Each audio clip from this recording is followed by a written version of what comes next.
प्रस्तुत होते हैं जिसे न्याय मित्र कहा जाता है परिवार न्यायालय में, और हम उपस्थित होकर पैरवी कर रहे थे। कोर्ट के अंदर गोविंद प्रधान जी ने स्वीकार किया कि उन्होंने दूसरी शादी कर ली है। तो न्यायालय की तरफ से ये प्रयास हुआ कि भाई आप राजीनामा कर लीजिए, विवाद को बढ़ाने का कोई मतलब नहीं, जब आप दूसरी शादी कर लिए हैं तो अब तो कोई पटाक्षेप हो नहीं सकता।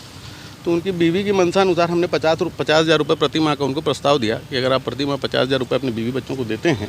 तो राजीनामा में ख़त्म करा देंगे। इस बात से वो नाराज़ हो गए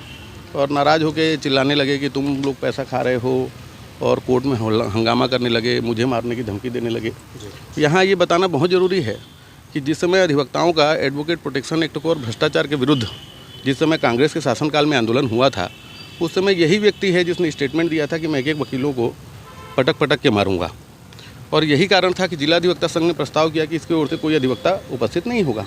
और यही कारण है कि ये अपने मामले की पैरवी स्वयं करता है। तो ये उस दिन जो धमकी दिया था, आज उस धमकी को पूरा करने जा रहा था, लेकिन प्रशासन के और न्यायालय में उपस्थित मेरे जूनियर्स और जो साथी अधिवक्तागण हैं उनकी सतर्कता और के कारण जो है वो सफल नहीं हो पाया, लेकिन उसने न्यायालय का कार्य पूरी तरीके से बाधित कर दिया। वहाँ उपस्थित मजबूर, कमज़ोर, असहाय लोग जो न्याय की याचना के साथ न्यायालय में उपस्थित होते रहे हैं, वो सभी आज खाली हाथ जो है कोर्ट से वापस गए। आपने थाने में शिकायत की है इस मामले में? नहीं, मैंने नहीं, क्योंकि न्यायालय कक्ष के अंदर हुआ था, इसलिए न्यायाधीश जो थे पीठासीन अधिकारी, उन्होंने न्यायालय थाने में लिख के दिया है कि इन्होंने इस तरीके की वारदात की है जो शासकीय कार्य में बाधा उत्पन्न किया है, आप विधि अनुसार जो है कार्रवाई करें। मैं सिर्फ इतना ही करूँगा क्योंकि मेरा ही संबंध है,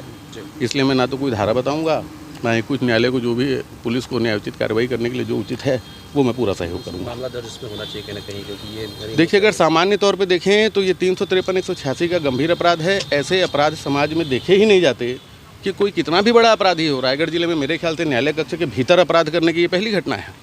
और अगर इस तरीके से वकीलों में, पूरे वकील समुदाय में आक्रोश है, दोबारा आंदोलनरत भी हो सकते हैं लोग, लेकिन नहीं होंगे, क्योंकि पुलिस की जो व्यवस्था है, प्रशासन की जो व्यवस्था है, जिस तरीके से उन्होंने सक्रिय भागीदारी दिखाई, त्वरित कार्रवाई की है, तत्काल न्यायालय से उनको थाने ले आया गया है, न्यायालय ने त्वरित कार्रवाई हुई थी, उसकी आवश्यकता नहीं है। लेकिन ये बहुत नकारात्मक संदेश है समाज में कि कोई न्यायालय के भीतर घुस के अगर अपराध करने लगेगा तो आदमी कहाँ सुरक्षित रहेगा।